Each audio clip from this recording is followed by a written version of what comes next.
할렐루야. 오늘 본문은 도피성에 관한 규례가 되겠습니다. 이스라엘 민족이 애굽을 탈출해서 가나안 땅에 정착하게 되었습니다. 하나님께서는 모세를 통해서 백성들이 가나안 땅에 살 때 시행해야 할 한 가지 제도를 가르쳐 주셨습니다. 우선 기업이 없는, 즉 땅을 분배받지 못한 레위 지파를 위해서 각 지파에서 모두 48개 성읍을 captur해서 레위 지파에게 나눠줘서 살도록 했습니다.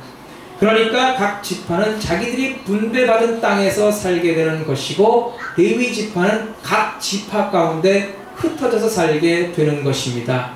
그런데 레위 지파에게 주어진 48개의 성읍 가운데서 특별히 6개의 성읍을 구별해서 바로 도피성으로 세우게 되었던 것입니다. 도피성이란 실수로 사람을 죽인 자가 도망가서 보호를 받을 수가 있는 곳입니다. 그 율법에 의하면 고의로 사람을 죽인 자는 반드시 그 대가로 자기의 생명을 내어놓게 되어 있습니다. 하나님께서는 사람이 다른 사람을 해치는 것을 결코 용납하지 않으십니다. 사람에게 피해를 입히거나 학대한다거나 죽이는 일을 철저히 금하셨는데, 그것은 하나님의 형상 따라 지음받은 사람을 존중하시기 때문입니다. 그래서 사람을 죽인다면 그것은 그 사람 안에 있는 하나님의 형상을 파괴하는 범죄 행위가 되는 것입니다. 여기서 하나님을 경외하는 것과 인간을 존중하는 것은 둘이 아니라 하나님을 알 수가 있는 것입니다. 즉 율법을 한마디로 표현하면 하나님을 경외하고 이웃을 사랑한다 라고 볼 수가 있습니다. 그래서 다른 사람의 목숨을 빼앗으면 자신의 목숨을 대가로 치러야 합니다. 그런데 일부러 살인한 것이 아니라 실수로 사람을 죽게 했다면 살인자와 똑같이 대할 수가 없단 말입니다. 예컨대 신명기 19장 5절에 보면은 산에서 벌목을 하던 도중에 도끼가 그 자루에서 빠져서 옆에 있는 사람이 맞아서 죽게 된 경우입니다. 또한 다른 예를 들면은 그 지붕 위에서 일을 하고 있는데 기왓장을 나르던 사람이 그만 실수로 기왓장을 떨어뜨렸는데 하필이면 어떤 사람이 그 밑에 지나가다가 기왓장을 머리에 맞고 죽었어요. 이런 경우는 어떻게 해야 합니까? 국가의 공권력이 발달되지 못한 구약시대 율법은 사람들이 개인적으로 보복할 수 있는 권한을 허용했습니다. 그래서 기왓장에 맞아 죽은 사람의 아들이나 형제가 그 실수로 지붕에서 기왓장을 떨어뜨린 사람을 개인적으로 보복할 수가 있었던 것입니다. 피해자 가족의 입장에서 보면은 고의가 됐든 고의가 되지 않았던 간에 사랑하는 사람이 죽은 것은 틀림없는 사실이거든요. 만약 고의로 살인이 저질러졌다면은 국가 공권력이 나서서 그 범인을 잡아서 재판을 해서 처벌을 합니다. 그래서 고의로 살인을 저지른 사람은 그렇게 국가 공권력이 처벌할 수 있지만, 본문의 경우는 고의로 살인한 경우가 아니기 때문에 국가 공권력이 나서서 처벌할 수가 없습니다. 그런 경우에 피해자의 가족이 나서서 개인적으로 보복을 할 수가 있다는 것입니다. 그러니까 가해자 입장에서는 도망쳐야 합니다. 붙잡히면 죽게 되는 거예요. 그러니까 피해자는 보복할 권리가 있고, 또 고의가 아닌 가해자는 그 국가 공권력이 보호해 줘야 합니다. 그러니까 피해자의 가족은 보복하려 하고 국가는 그 고의가 없는 가해자를 보호해 주려고 하니까 양측에서 갈등이 생기지 않겠습니까? 그래서 그 문제를 해결해 주기 위해서 한 제도를 시행했으니 그것이 바로 도피성 제도입니다. 실수로 사람을 죽인 사람은 지체 없이 도피성으로 도망가야 합니다. 그 도피성 안에서만이 안전할 수가 있습니다. 그러나 그 사람이 도피성 밖으로 나오면은 그 보복하는 사람을 만나서 죽임을 당할 수도 있는 것입니다. 그러니까 그 사람은 절대 밖에 나가지 말고 도피성 안에 거할 때 안전할 수가 있습니다. 이 제도가 실수로 사람을 죽인 자를 보호하는 제도이지만, 우리가 영적으로 생각하면은 이것은 무엇을 예표하는 것 같습니까? 바로 죄인들을 불러서 구원하시는 예수님을 너무나도 명백하게 표현하고 있지 않습니까? 우리는 모두 다 잡히면 죽게 되는 도망자와 같습니다. 하나님을 떠나 죄인된 인간은 심판에 처해지게 되어 있습니다. 그런데 그런 우리를 불쌍히 여기시고 사랑하신 하나님께서 우리를 위해서 도피성을 마련해 주셨으니 그 도피성이 바로 예수 그리스도시라는 것입니다. 우리가 예수 그리스도께 피하기만 하면 우리를 쫓아오는 죄와 사망의 권세로부터 벗어날 수가 있습니다. 예수 그리스도 안에서 우리는 안전과 평안을 누릴 수가 있다는 것입니다. 그 옛날 일본 후지산의 깊은 산 중에 아주 무시무시한 독수리가 한 마리 살고 있었다고 합니다. 그 얼마나 사나운지 지나가는 행인을 덮쳐서 큰 피해를 입히기도 하고 심지어는 그 날카로운 발톱으로 사람들을 공격해서 죽이기까지 했어요. 그 얼마나 무시무시한지 산을 관리하는 사람도 또 그 누구도 감히 그 독수리 근처에도 얼씬하지 못하게 되었어요. 해당 관청에서 너무나도 골머리를 알아서 참 그 독수리를 잡거나 죽이거나 아니면은 그 피해를 막게 해주는 사람에게는 큰 상금을 주겠다고 현상금을 걸어놓기까지 했어요. 그 많은 포술이 나서서 독수리를 잡겠다고 했지만은 잡기는커녕 오히려 그들이 피해를 입고 큰 상처를 입기까지 했다는 것입니다. 그래서 다치거나 피만 볼 뿐 도저히 그 문제를 해결할 기미가 보이지 않아서 그 산은 날마다 더욱더 무서운 공포의 산으로 변해갔다고 합니다. 근데 어느 날 어수룩한 한 사람이 등장해서 자기가 그 독수리를 잡겠다고 하는 거예요. 많은 사람들이 만류했지만은 이 사람은 기필코 그 산 깊숙이 들어갔습니다. 여러 날을 헤매다가 이 사람이 드디어 독수리를 발견했어요. 그는 독수리가 잠잘 때만을 조용히 기다리며 숲속에서 잠복해 있다가 독수리가 잠들었던 사이에 몰래 다가가서 그 독수리의 발톱을 전부 다 잘라버렸어요. 그리고 그 독수리 발톱을 해당 관청에 가지고 와서 독수리 발톱이 다 잘랐으니 이제는 독수리가 힘을 못 쓸 것이 아닙니까? 라고 했어요. 그래서 그 독수리 발톱을 확인한 해당 관청에서 그에게 엄청난 상금을 주었다고 합니다. 그러면서 그의 이름을 물어봤어요. 그러니까 이 사람이 대답하는 말이 내 이름은 스메끼리입니다. 네, 그 이름도 유명한 스메끼리 상이었다고 합니다. 이 세상의 어떤 것도 그 무엇도 우리의 죄 문제를 해결해 주지 못합니다. 돈이 우리에게 일시적인 만족과 행복을 줄 수 있는지는 모르지만 결코 우리를 죄로부터 구원해 줄 수가 없습니다. 죄에 오는 그런 재앙 문제로부터 우리를 건져줄 수가 없습니다.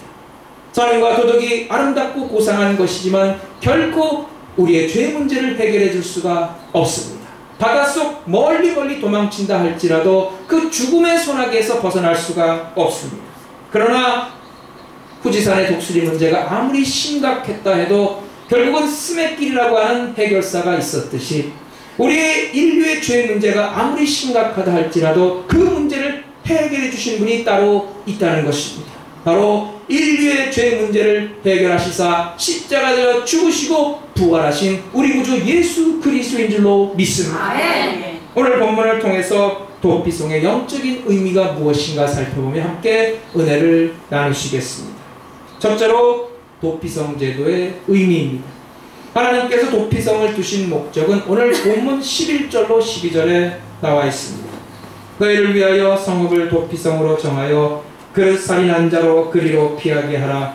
이는 너희가 보수할 자에게서 도피하는 성을 삼아 살인자가 회중 앞에 서서 판결을 받기까지 죽지 않게 하기 위함이니라. 도피성은 어떤 사람이 잘못 살인했거나 우연히 사람을 죽인 경우에 그가 재판을 받기까지 그의 생명을 보호하기 위한 장소로 마련된 곳입니다. 살인자가 도피성에 오면은 이스라엘의 장로들과 온 회중들이 그를 앞에 두고 재판을 시작합니다. 옛날 이스라엘은 판사 한 사람이 재판하지 않았어요.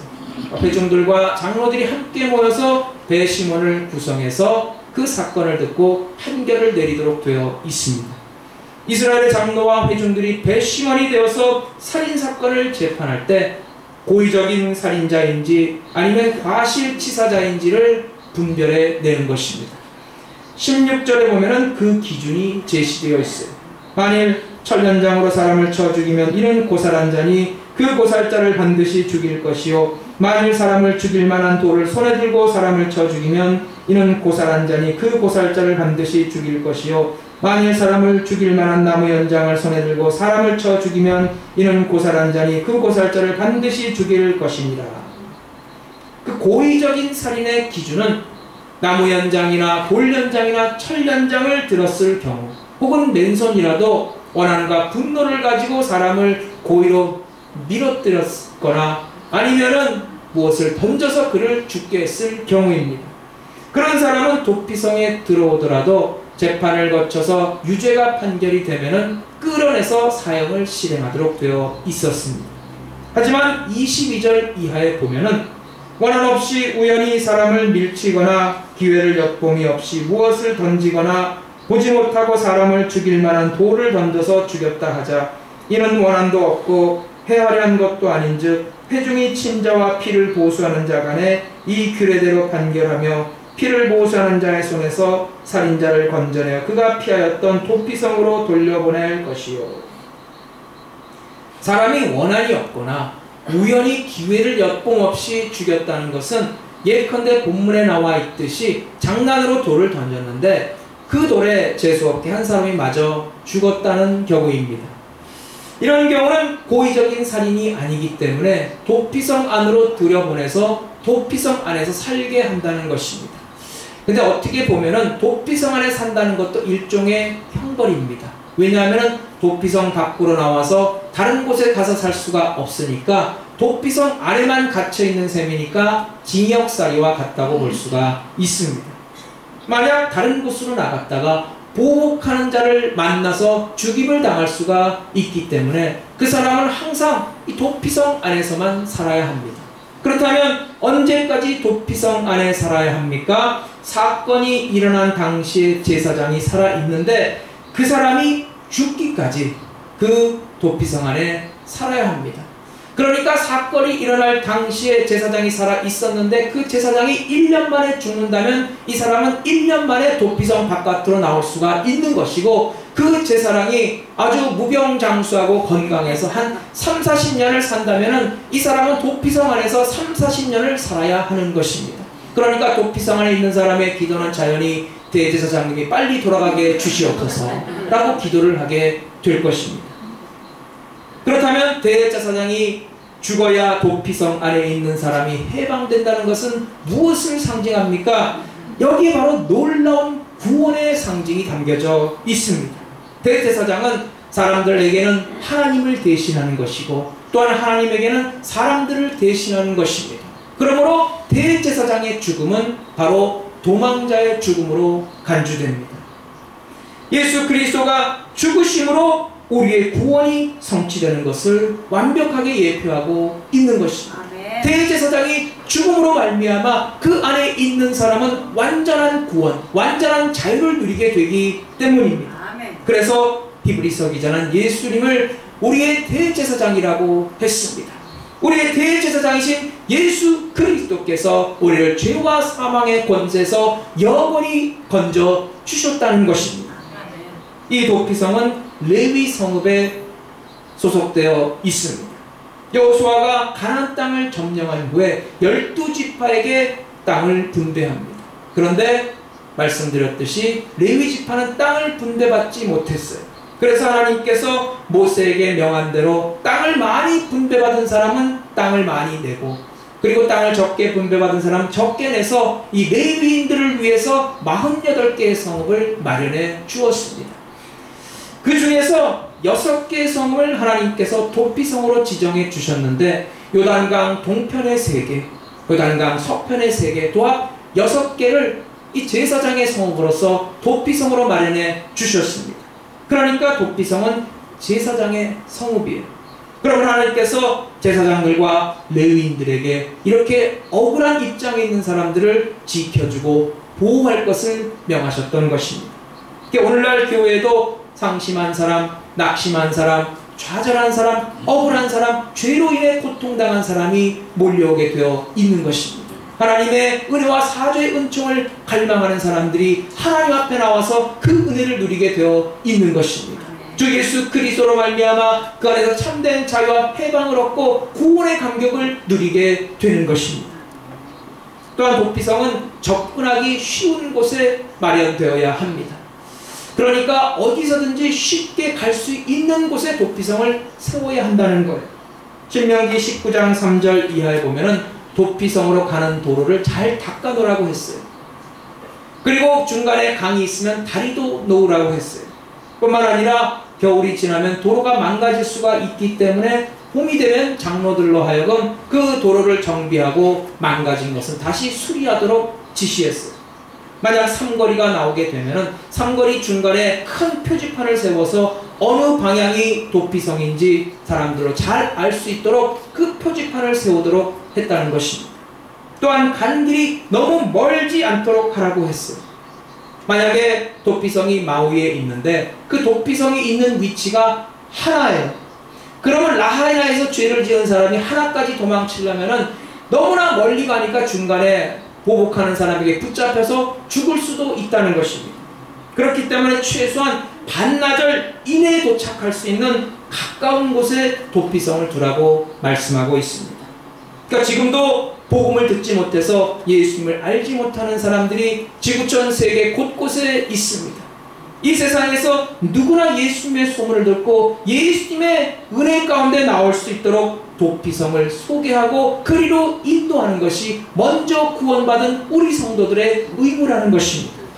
여러분, 예수 그리스도 안에서 여러분은 평안과 안식과 구원을 누리고 있습니다. 아멘. 그렇다면 이제는 우리의 차례입니다. 이제 아직 예수님 밖에서 죄와 사망의 권세에 쫓김받고 있는 우리의 형제 자매들을 도피성 대신 예수님께로 우리가 인도해야 하는 것입니다. 지치고 외로운 영혼들을 위해서 그들이 도피성에서 참된 안식과 구원을 누릴 수 있도록 그들을 인도하는 표지판이 되어주시기를 바랍니다. 그리고 도피성문은 24시간 항상 열어놔서 누구든지 언제든지 금방금방 들어올 수 있도록 했습니다. 만약 어떤 사람이 실수로 살인을 저질렀는데 뒤에서 보복하는 사람이 칼을 들고 쫓아온다고 생각해 보세요. 이 사람이 열심히 달려서 죽으라고 도망쳐서 도피성 앞에 도착했는데 도피성 문이 닫혀버렸어요. 그러면은 그 문 앞에서 보복하는 사람에게 죽임을 당할 수도 있는 것입니다. 그래서 문을 언제나 열어놓으라고 하시는 것입니다. 교회 문은 항상 열려있는 것입니다. 언제든지 그 누구라도 빈부귀천 남녀 불문하고 누구든지 하나님 앞에 나오는 자는 하나님께서 품어주시고 은혜로 채워주시는 것입니다. 교회 문은 항상 누구를 향해서도 열려 있어야 하는 줄로 믿습니다. 그래서 도피성 제도를 보면은 자, 하나님의 그 자비와 긍휼을 언제든지 느낄 수가 있습니다. 도피성은 유대인들 뿐만 아니라 그 이스라엘 안에 거하는 타국인들에게도 이용하도록 허용이 됩니다. 15절에 보면은 이 여섯 성읍은 이스라엘 자손과 타국인과 이스라엘 중에 우고하는 자의 도피성이 되리니 무릇 그릇살인한 자가 그리로 도피할 수 있느니라. 도피성을 이용하는 데는 민족의 차별이 없습니다. 그 어느 민족 누구든지 이방인이든지 유대인이든지 한국인이든지 미국인이든지 누구든지 도피성 안으로 들어올 수가 있다는 것입니다. 도피성은 하나님께서 지정하셔서 안전을 보장해 주셨습니다. 도피성이 안전한 것은 뭐 도피성 담이 높고 성이 높아서가 아닙니다. 도피성이 안전한 것은 누구든지 그 안에 들어오는 사람은 절대 손대지 말라는 하나님의 명령이 있었기 때문입니다. 그래서 도피성의 영적인 의미는 우리를 죄에서 구원하신 예수 그리스도입니다. 여러분, 도피성은 바로 예수 그리스도십니다. 히브리서 6장 18절에 보면은 앞에 있는 소망을 얻으려고 피하여 가는 우리로 큰 안위를 받게 하려 하십니다. 우리를 앞에 있는 소망을 얻으려고 피하여 가는 사람들, 즉 지금 도피성을 향하여 피하여 달려가는 사람들로 표현하고 있습니다. 다윗은 이렇게 노래했어요. 사무엘하 22장 3절에 보니까 나의 하나님이시여 나의 피할 바위시여 나의 방패시오 나의 구원의 뿌리시오 나의 높은 망대시오 나의 피난처시오 나의 구원자시라 나를 흉악에서 구원하셨도다. 다윗은 하나님을 우리의 도피처, 우리의 피난처라고 고백하고 있습니다. 사람이 죄를 지으면 마음에 평강이 없어요. 왜냐하면 그 율법이 보복자가 되어서 죄인들을 쫓아오기 때문입니다. 야, 너 죄 졌지 하면서 쫓아옵니다. 그 옆에서 또 마귀도 덩달아서 쫓아와요. 야, 너는 내 종인데 너 어디로 가냐 하면서 쫓아옵니다. 여러분, 율법이 쫓아오는 사람에게는 마음에 평강이 없습니다. 그러나 그런 사람에게 도피성이 마련되었으니 바로 예수 그리스도 안에서 우리는 피할 수 있으며 참된 평안과 안식을 누릴 수가 있는 줄로 믿습니다. 로마서 10장 13절에 보면은 누구든지 주의 이름을 부르는 자는 구원을 얻으리라. 옛날에는 반나절 거리 있는 도피성으로 가서 피신했지만 이제는 누구든지 주 예수님, 내가 죄로 인해 마음이 참으로 괴롭습니다. 주님, 나를 용서하여 주옵시고 나를 구원하여 주시옵소서. 다윗의 자손 예수여, 나를 긍휼히 여기소서 라고 부르짖는 그 누구든지 예수 그리스도께로 피하면 참된 안식과 평안을 누리게 되는 줄로 믿습니다. 둘째로, 도피성의 제도의 적용에 대해서 생각해 봅니다. 어떤 한 사람이 고의가 없이 사람을 죽였다고 가정해 보세요. 그런데 보복하는 자, 즉 죽은 사람의 가장 가까운 친족이 지금 칼을 들고 보복하겠다고 쫓아온다고 생각해 보세요. 그런데 이 사람이 정작 이런 행동을 지금 하고 있다면 여러분은 이 사람을 어떻게 생각하시겠습니까? 내가 비록 살인을 저질렀지만 지금 내가 할 일이 많기 때문에 내일쯤 도피성에 가야겠다. 그래서 오늘은 집에 들러서 아내에게 인사도 하고 친척들에게 인사도 하고 그동안 먹고 싶은 것도 실컷 먹고서 내일 가도록 해야겠다. 이런 사람을 가리켜서 바로 어리석은 사람이라고 합니다. 이 사람이 기분 좋다 하고 밥 먹고 있을 때 아마 칼이 날아오는 것을 경험하게 될 것입니다. 그래서 바로 지금 예수님을 믿어야 하는 거예요. 예컨대 사도행전 24장에 나오는 로마 총독 벨릭스를 한번 생각해 보세요. 바울에게 복음을 전해준 총독 벨릭스는 뭐라고 말했습니까? 시방은 가라. 시방은 지금이라는 뜻입니다. 그러니까 지금 바쁘니까 나중에 틈이 있으면 다시 부를 테니까 지금은 가라 그랬어요. 근데 성경에 보면은 총독 벨릭스가 바울을 다시 부른 적이 없어요. 여러분, 그가 참으로 어리석은 사람이라는 것을 알 수가 있습니다. 왜 예수 믿기를 주저하고 자꾸만 뒤로 미룹니까? 어떤 사람은 교회 나가자고 하면은 예배당에 내가 앉을 자리 하나 남겨놔. 나중에라도 내가 갈지 어떻게 알아. 그럽니다. 자기 자리가 항상 거기 예약되어 있는 것으로 생각해요. 또 어떤 사람은 자기 죽기 바로 직전에 예수 믿겠다고 합니다. 여러분, 죽기 바로 직전에 예수 믿을지 어떻게 확신할 수가 있겠습니까? 예수 믿는 것을 뒤로 미루는 것은 도피성에 가야 할 사람이 자꾸 우물쭈물해서 결국은 그 보복자가 던지는 칼에 맞아 죽는 것과 같은 어리석은 모습인 것입니다. 또한 도피성이 없다고 말하는 사람도 어리석은 사람이에요. 하나님께서 분명히 요단강 서편의 3개, 요단강 동편의 3개, 도합 6개의 도피성을 제정해 주셨는데 도피성은 없다고 어디 있냐고 보여달라고 큰소리치는 사람은 참으로 어리석은 사람입니다. 또 하나님께서 지정해 주신 도피성이 아니고 엉뚱한 도시로 가면은 그 사람도 결국은 보복자의 칼에 죽게 되어 있습니다. 예컨대 예루살렘에 사람이 많으니까 내가 거기로 가야겠다 하면은 그 사람은 결국은 보복자를 만나게 되어 있습니다. 여러분, 생명이 보존함을 받으려면은 하나님께서 지정해 주신 도피성으로 가야 하는 것입니다. 아멘. 하루는 어떤 사람이 나룻배를 타고서 큰 강을 건너고 있었습니다. 근데 이 사람이 참 많이 배운 유식한 사람이에요. 그 큰 강을 건너니까 시간이 오래 걸려서 이 사람이 무료해져서 열심히 노를 젓고 있던 사공에게 이런 질문을 했어요. 이보시오, 사공, 당신은 혹시 철학에 대해서 잘 알고 있습니까? 그러자 사공은 겸연쩍은 듯이 이렇게 말했어요. 저같이 무식한 사람이 철학에 대해서 어떻게 알겠습니까? 아는 바가 없습니다. 그러니까 이 사람이 참 안 됐다는 듯이 혀를 끌끌 차면서 이렇게 말했어요. 그렇다면 당신은 인생의 4분의 1을 잃은 것이나 다름이 없어. 그러면서 이 사람이 다시 또 사공에게 질문했어요. 이보시오, 그럼 당신은 과학에 대해서는 좀 뭔가를 알고 있어. 그러니까 이 사공이 기죽은 듯이 또 말했어요. 예, 저는 과학에 대해서도 아는 바가 전혀 없습니다. 그러니까 이 사람이 불쌍하게 여기는 눈초리로, 무시하는 눈초리로 이렇게 말했어요. 아, 그렇다면 당신은 인생의 절반을 헛산 것이나 다름이 없어. 아, 그런데 갑자기 그때 강가에 돌풍이 불었어요. 그래서 그만 두 사람이 탔던 나룻배가 뒤집혔어요. 두 사람이 물속에 빠지고 말았어요. 그때 허우적거리고 있는데 사공이 그 사람에게 이렇게 물었어요. 선생님께서는 모든 것을 다 아시고 유식하시니까 물론 수영하는 법도 아시겠죠. 그러니까 이 사람이 허우적거리면서 다급하게 이렇게 말하는 거예요. 아니요, 나는 수영하는 법은 모르고. 그러니까 이 사공이 이 사람에게 뭐라고 말했겠습니까? 그렇다면 선생은 인생의 전부를 잃었습니다. 여러분, 그렇습니다. 우리가 아무리 철학을 논하고 우리가 아무리 과학을 논한다 할지라도 정작 알아야 할 것을 모른다면 무슨 소용이 있겠습니까?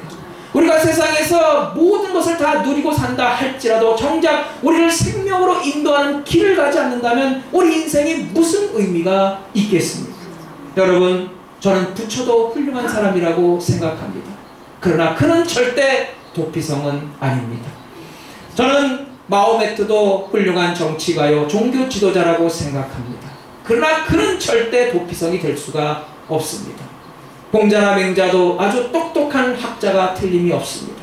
그 공자나 맹자의 글을 읽어보면 야, 사람이 어떻게 이렇게 지혜로울 수가 있을까 감탄이 돼요. 그러나 공자와 맹자도 결코 도피성이 될 수가 없습니다. 멋모르고 그 사람 따라갔다가는 결국은 영원한 멸망을 면치 못할 것입니다. 여러분, 천하 인간에게 구원을 얻을 만한 다른 이름을 우리에게 주신 적이 없습니다. 도피성 대신 우리 예수 그리스도만이 우리의 구원이 되시는 줄로 믿습니다. 아멘. 죽을 죄를 짓고도 심판을 부인하며 하나님을 부인하고 희낙낙하는 사람은 어리석은 사람입니다.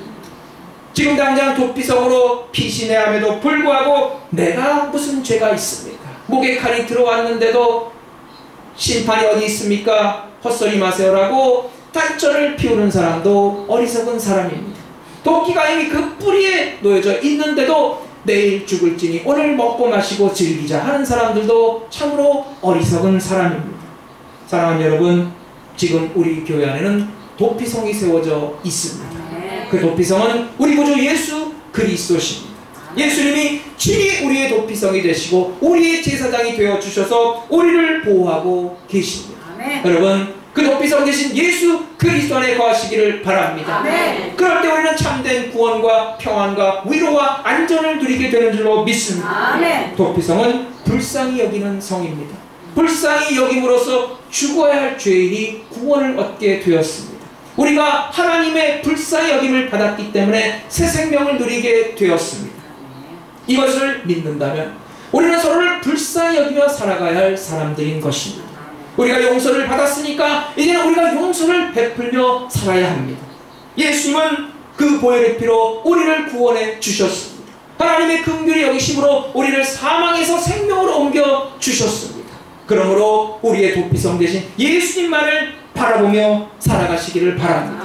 우리가 진심으로 예수님만을 바라보고 살아간다면 당연히 우리 마음에는 예수님의 사랑과 용서와 긍휼이 넘쳐나게 될 것입니다. 여러분, 우리가 예수를 바라보고 살아가는 그 증거는 바로 우리가 형제를 만나는 가운데서 나타나는 용서와 사랑과 긍휼로 나타나게 되어 있습니다. 그러니 성도의 교제가 얼마나 소중합니까? 내가 예수를 바라보고 살아가는가는 바로 형제를 통해서 나타나게 되어 있다는 것입니다. 그래서 도피성 안에 거하는 우리는 그 누구도 우리가 함부로 정죄하거나 비판할 수 없게 되는 것입니다. 그 누구도 남을 비판할 자격이 없는 도피성에 피신한 죄인의 신분이기 때문인 것입니다. 여러분, 인간은 율법의 추격을 당하고 있는 죄인입니다. 율법은 계명을 들이대며 너 이것을 안 지켰지, 너는 죽을 죄인이 하면서 우리를 정죄합니다. 마귀도 옆에서 같이 덩달아서 쫓아옵니다.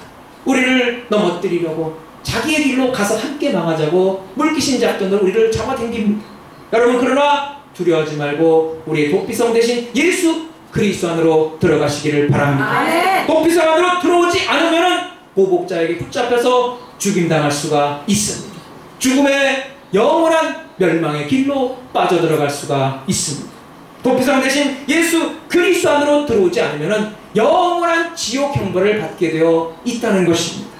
오직 예수 그리스도 안에만 용서가 있고 사랑이 있고 평화가 있고 기쁨이 있고 하나님의 공급해 주시는 은혜가 있는 줄로 믿습니다. 아멘. 우리가 도피성 대신 예수 그리스도 안에 거할 때 우리 세상에서 두려워 떨 이유가 없습니다. 아멘. 예수님께서 우리의 보호자가 되시고 우리의 삶의 책임자가 되어주시고 우리의 걸음걸음을 인도해 주실 줄로 믿습니다. 아멘. 사랑하는 여러분, 예수님 이외에 다른 도피성은 없습니다. 도피성 대신 예수 그리스도 안에 거하시기를 바랍니다. 아멘. 그리스도 안에 사죄가 있고 평안이 있고 참된 축복이 있는 줄로 믿습니다. 아멘.